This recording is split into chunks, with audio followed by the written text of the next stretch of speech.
Sebuah desa yang terletak di kaki Gunung Panderman, Kecamatan Batu, Kota Batu, Provinsi Jawa Timur ini dikenal dengan nama Desa Oro-Oro Ombo. Desa Oro-Oro Ombo terbagi dalam 3 perdukuhan, yakni Dusun Kerajaan Oro-Oro Ombo, Dusun Kondorejo, dan Dusun Dresel. Pada 3 dusun ini tersebar 13 rukun warga. Di antaranya, 7 rukun warga berada pada Dusun Kerajaan dan 6 lainnya terbagi pada Dusun Kondorejo dan Dresel. Secara geografis, wilayah Desa Oro-Oro Ombo terletak pada ketinggian 700 hingga 730 meter di atas permukaan air laut. Luas wilayah Desa Oro-Oro Ombo sebesar 11.969 km persegi dan membentang luas dari kaki Gunung Panderman hingga ke bagian bawah daerah pusat Kota Batu. Sebagai daerah yang berkedudukan di dataran tinggi, Oro-Oro Ombo sangat menarik perhatian pihak pertelevisian. Hal ini terbukti dengan adanya 11 stasiun pemancar ulang yang ada di wilayah Dusun Dresel, Oro-Oro Ombo. Demikian juga dengan pariwisata. Keindahan alam berupa air terjun Coban Rais dan luasnya bumi perkemahan tidak pernah sepi dikunjungi oleh orang-orang yang ingin lebih mendekatkan diri dengan alam.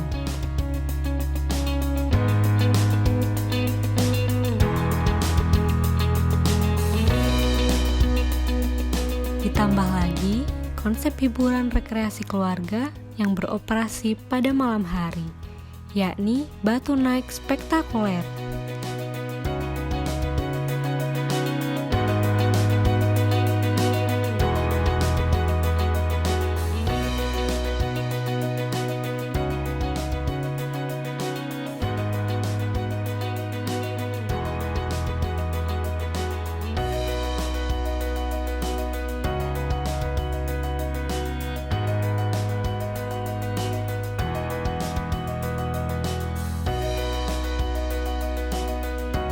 Dan juga Museum Satwa Jatim Park 2.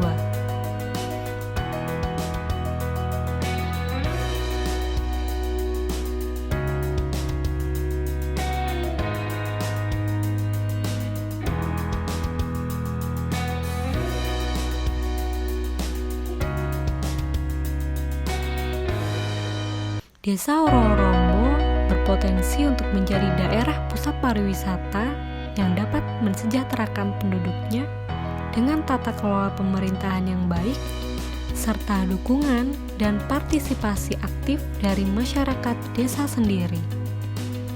Dalam segi mata pencaharian, penduduk Desa Oro-Oro Ombo bekerja sebagai petani dan juga peternak. Hal ini dibuktikan dengan luasnya lahan pertanian seperti kebun jeruk,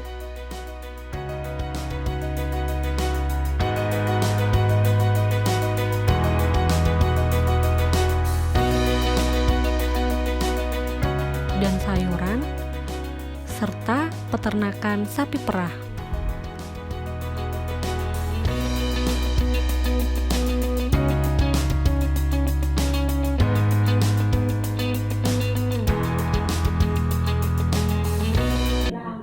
Sejarah Oro-Oro Ombo. Dulunya di sini ini bukan hutan, tapi di sini itu termasuk hutan karautan. Itu tempat yang luas, sama sekali luasnya, yang tumbuhannya itu cuma semak-semak sama rumput ilalang. Jadi di sini ini termasuk semuanya sampai daerah Batu ke utara, terus sampai ke selatan, sampai ke timur, sampai ke barat. Kalau ke barat sudah jelas gunung. Jadi sini itu tempatnya itu termasuk padang karautan, termasuk padang wilalang, cuma tumbuh semak-semak gitu. Terus pada waktu zaman kerajaan Kediri, Mataram Kediri, itu ada salah satunya punya putri ketiga, tiga putri di bawah oleh embannya atau pembantunya. Itu yang laki-laki, yang pembantunya itu yang membawa ke sini itu namanya Eyang Resi Gringsing.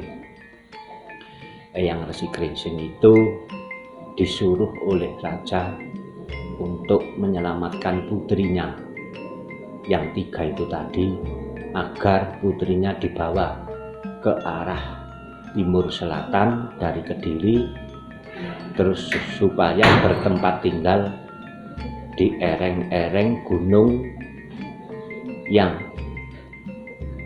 kemiringannya itu ke selatan, ke timur.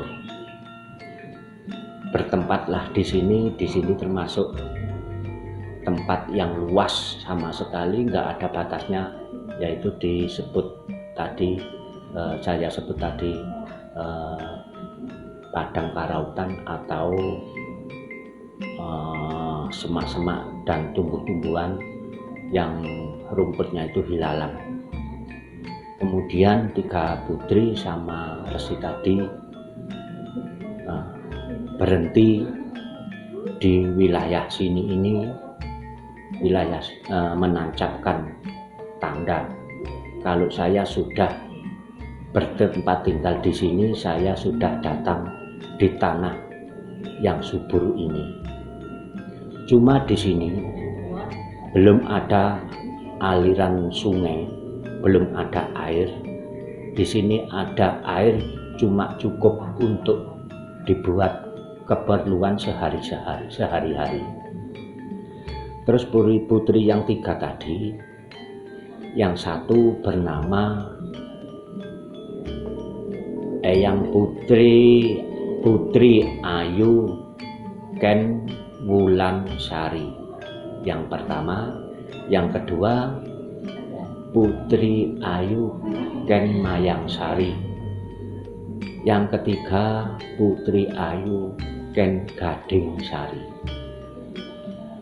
Terus yang putri kedua yang bernama Ken Ayu Mayangsari, dia tidak betah di sini karena airnya terbatas. Dia pamit, saya tak cari yang banyak airnya. Terus putri yang ketiga Ken Gadingsari juga pergi untuk mencari tempat yang banyak airnya. Tinggallah di sini cuman Eyang Resi Gringsing dengan Eyang Putri Ayu Ken Wulansari. Terus yang bernama Eyang Resi Gringsing berkata begini, kamu nggak usah pergi dari sini, mari kamu cuma mondok aja di sini. Nanti pada saatnya di sini akan ramai didatangi oleh pendatang-pendatang. Waktu demi waktu, zaman peralihan zaman, sampai di sini ada beberapa keluarga, tapi belum jadi desa. Terus sampai pergantian zaman dengan datangnya waktu itu setelah Mojopahit, terus setelah itu datanglah waktu itu zaman Belanda. Terus yang namanya Eyang Resi Gringsing bilang begini, di sini ini banyak benda-benda, termasuk kereta, termasuk ini ada gong dan sebagainya, gamelan. Ini akan saya simpan di dalam Gunung Silem. Nah, di sini ada yang gunung kecil yang namanya Gunung Silem. Pada waktu itu untuk menyimpan benda-benda, termasuk benda-benda kuno yang bawaan dari Kediri tadi, disimpan di sini. Terus yang Resi Gresik bilang gini, ini sudah waktunya. Coro Jawane kalau bilang gini, iki wis jamane titikala mangsane pergantiane pimpinan utawa pergantiane zaman. Barang-barang sing koyok ngene iki tak simpene nang Gunung Silem.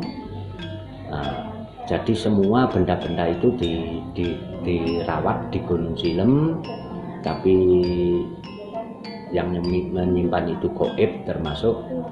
Dan yang Resi Gresik terus dia bilang begini, aku mau bertapa di ereng-ereng Gunung Panggerman untuk menyelamatkan anak cucu nanti yang bertempat tinggal di ereng-ereng sini, di tempat ini.